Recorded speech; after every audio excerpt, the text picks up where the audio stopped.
Press మిత్రులకందరికీ నమస్కారాలు.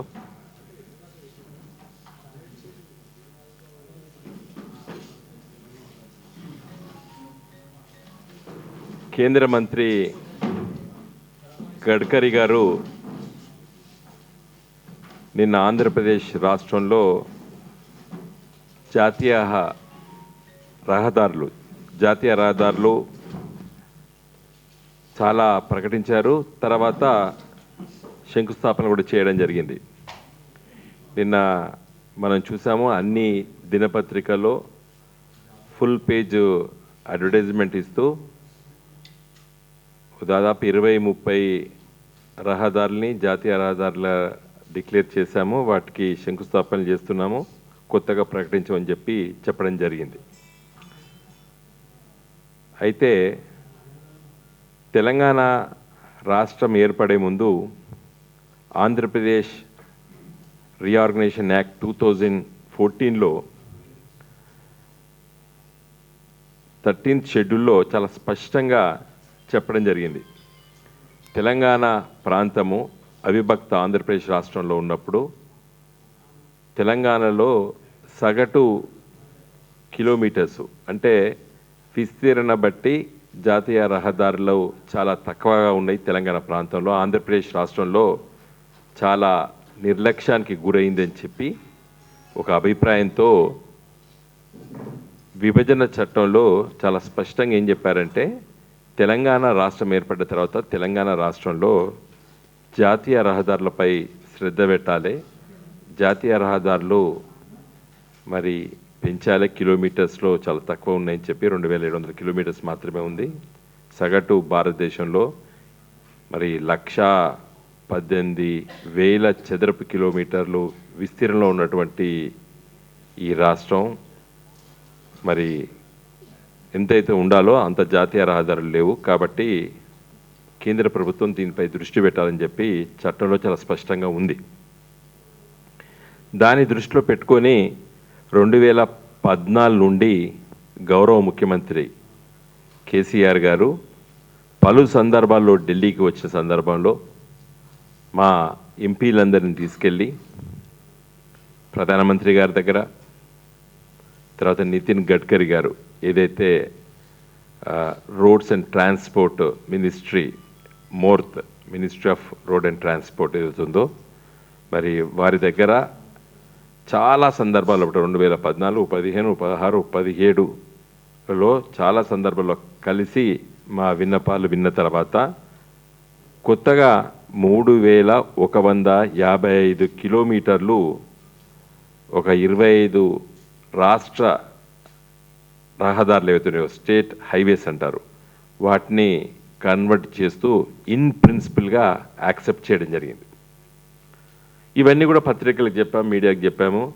తెలంగాణ రాష్ట్రం వచ్చిన తర్వాత తెలంగాణ రాష్ట్రంలో జాతీయ రహదారులు పెంచుకున్నామని చెప్పి చాలా గర్వంగా చెప్పుకున్నాం.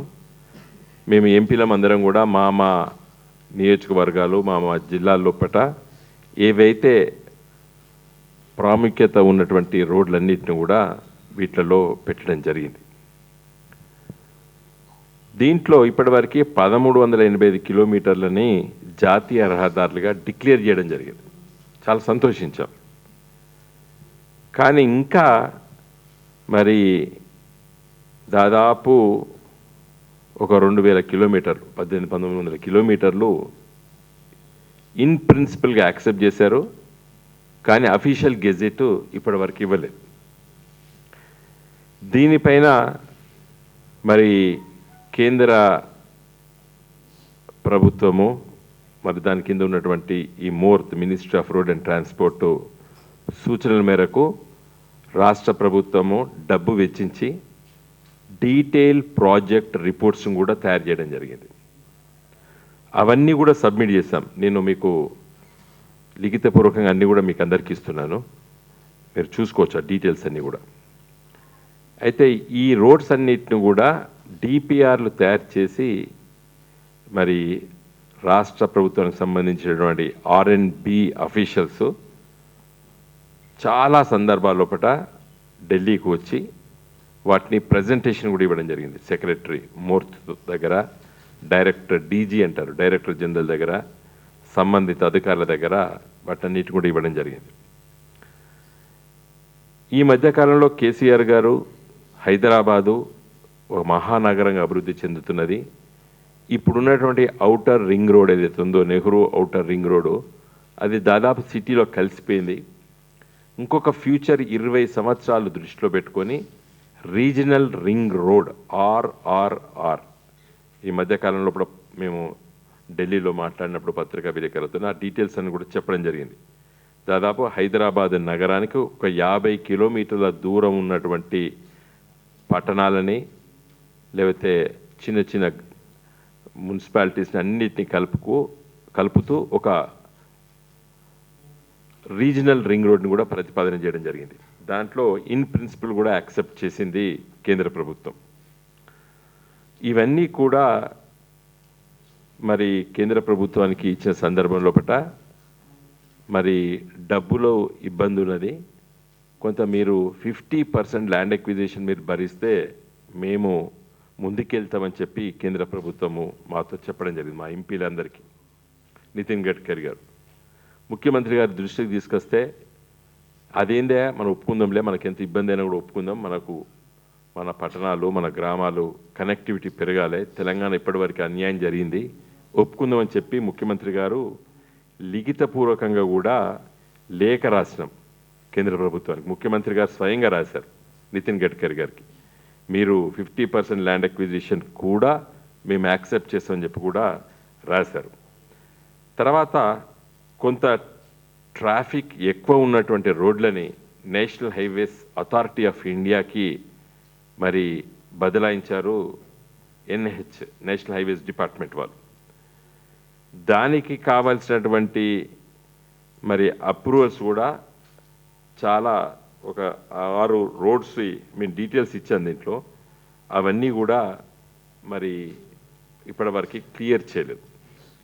ఇంకొక 13 రోడ్లు, దాదాపు నేను ఇంతకుముందు చెప్పినట్టు 1767 కిలోమీటర్ల రోడ్లు ఇన్ ప్రిన్సిపల్గా యాక్సెప్ట్ చేసి డీటెయిల్ ప్రాజెక్ట్ రిపోర్ట్స్ రాష్ట్ర ప్రభుత్వం సబ్మిట్ చేసిన తర్వాత ఇప్పటి వరకు అఫీషియల్ గెజిట్లో పబ్లిష్ చేయలేదు.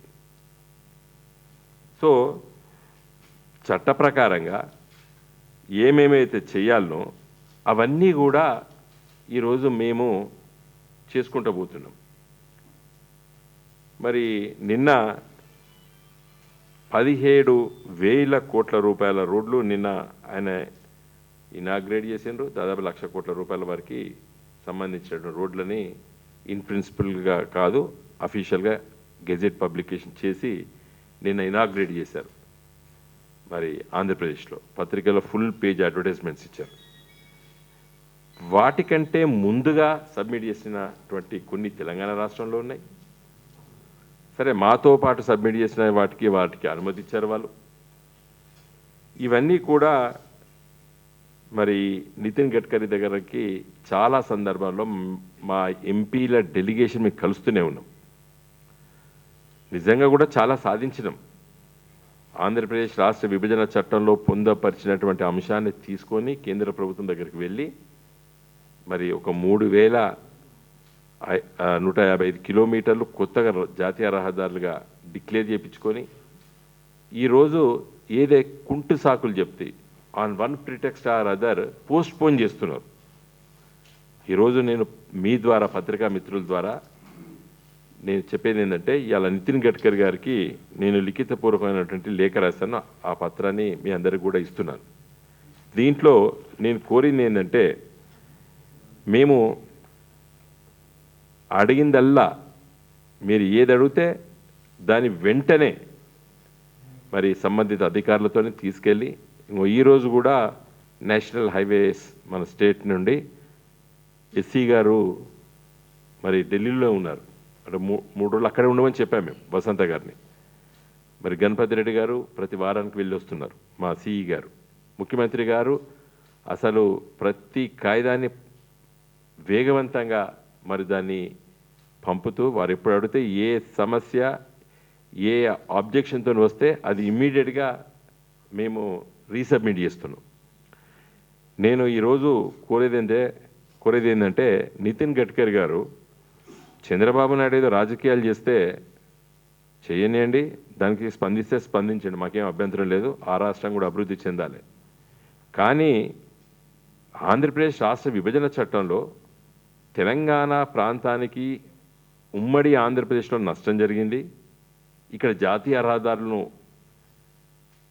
పెంచాలి, వేగవంతంగా నిర్మించాలని చెప్పి చట్టంలో ఉన్నటువంటి హక్కు మాకుంది. తెలంగాణ రాష్ట్రానికి విభజన చట్టంలో ఇచ్చినటువంటి హక్కు మాకు, తెలంగాణ రాష్ట్ర ప్రజలకి. దీన్ని కేసీఆర్ లాంటి ఒక ఉద్యమకారుడు ముఖ్యమంత్రి అయిన తర్వాత ప్రతి నిమిషము ప్రతి అంశాన్ని మరి ఎక్కడా కూడా ఆలస్యం కాకుండా వేగవంతంగా రీసబ్మిట్ చేస్తూ మరి మాలాంటి ఎంపీలము మా నియోజకవర్గం లోపల మేము ఎంబడబడుతూ చేస్తున్న సందర్భం లోపల మీరు మమ్మల్ని కూడా అదే రీతిలో అదే స్థాయిలో స్పందించాలని చెప్పి నేను కోరుతూ డిమాండ్ చేస్తున్నాను. నేను కోరేది ఏంటంటే చివరిగా ఎట్లయితే ఆంధ్రప్రదేశ్ రాష్ట్రంలో ఒక ఫుల్ పేజ్ అడ్వర్టైజ్మెంట్ ఇచ్చి పత్రికలకు అందరికీ ఆ రోడ్లన్నీ ఎట్లయితే నామకరణం చేసి మీరు ఎట్లయితే శంకుస్థాపన నిన్న చేసినరో విజయవాడలో, అట్లనే రేపు 30వ తారీఖు నాడు ప్రారంభం కాబోతున్నటువంటి బడ్జెట్ సెషన్ ఒక 13 రోజులు, ఫిబ్రవరి 13 వరకు బడ్జెట్ సెషన్ ఉంది. కాబట్టి ఆ బడ్జెట్ సెషన్ లోపే హైదరాబాద్కు వచ్చి నేను ఈ లిస్టు మొత్తము ఈ లేఖలో మీకు రాశాను, వీటన్నిటిని కూడా గెజెట్ పబ్లికేషన్ చేసి వెంటనే వచ్చి శంకుస్థాపన చేసి మా హక్కు ఏదైతుందో విభజన చట్టంలో హక్కు ప్రకారంగా ముఖ్యమంత్రి గారు చాలా సందర్భాల్లో తెలంగాణ రాష్ట్రాన్ని ఏ విధంగా అభివృద్ధి చేసుకోవాలనో లోతుగా పరిశీలించి ఒక్కొక్క దాన్ని మీకు చెప్తే, ఇప్పుడు భద్రాచలం నుండి హైదరాబాద్ రావాలంటే భద్రాచలం నుండి, కొత్తగూడెం నుండి, ఖమ్మం నుండి, సూర్యాపేట నుండి ఇక్కడ రావాలి.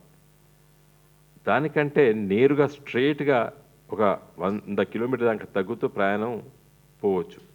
ఔటర్ రింగ్ రోడ్ నుండి వలిగొండ, తిరుమలగిరి, తొర్రూరు, నెల్లికుదురు, మహబూబాదు, ఇల్లందు, పాల్వంచ, భద్రాచలం. అంటే భద్రాచలం జిల్లా, భద్రాద్రి కొత్తగూడెం జిల్లా, మహబూబాద్ జిల్లా, ఇక్కడ కొత్తగా ఏర్పడినటువంటి యాదాద్రి జిల్లా వెనుకబడ్డ ప్రాంతాలకి డైరెక్ట్గా హైదరాబాద్ కనెక్ట్ ఎవడ ఆలోచించలేదు సమైక్య ఆంధ్రప్రదేశ్లో.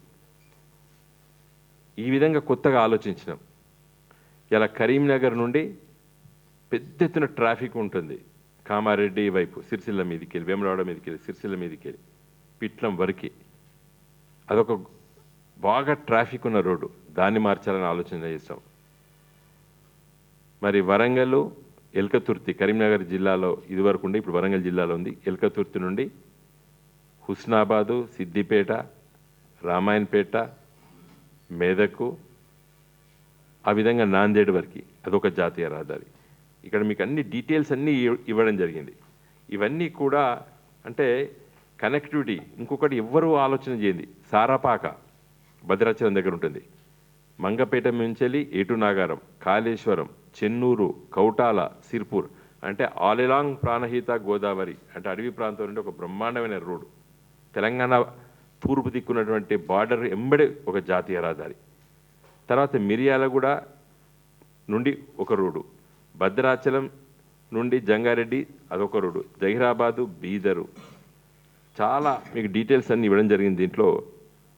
ఇవన్నీ కూడా మరి పెద్ద ఎత్తున చేపడితే తెలంగాణ రాష్ట్రము, తెలంగాణ గ్రామీణ ప్రాంతాలు ఒక 60-70 సంవత్సరాలు వెనకబాటుతనంలో ఉన్నటువంటి ఈ ప్రాంతాలన్నీ కూడా రోడ్ కనెక్టివిటీ అయితే అభివృద్ధి చెందుతుంది.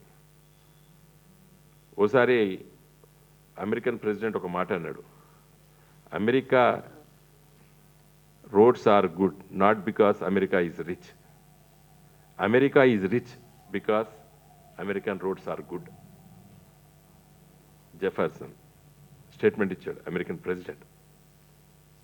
అమెరికా చాలా గొప్పగా ధనవంతమైన దేశం ఉండడం వల్ల రోడ్లు బాగున్నాయని అనుకోకండి. రోడ్లు బాగున్నందుకు అమెరికా రిచ్ అయింది అన్నాడు. కాబట్టి ఇవాళ తెలంగాణ రాష్ట్రం కూడా రోడ్లు ఈ జాతీయ రహదారులు తీసుకురావాలని చెప్పి ముఖ్యమంత్రి కేసీఆర్ గారు కానీ మేము ఎంపీలం అందరం కూడా గత 4.5 సంవత్సరాలు వెంబడిబడి ఇన్ని రోడ్లు శాంక్షన్ చేయించుకొచ్చిన తర్వాత వీటి ఇనాగ్రేషన్ వెంటనే చేయాలని చెప్పి నేను నితిన్ గడ్కరీ గారిని రిక్వెస్ట్ చేస్తున్నాను, డిమాండ్ చేస్తున్నాను. లేకపోతే రేపు బడ్జెట్ సెషన్లో మేము ఎంపీలందరం కూడా పెద్ద ఎత్తున మా నిరసన తెలియజేస్తామని చెప్పి కూడా హెచ్చరిస్తున్నాం. Thank you.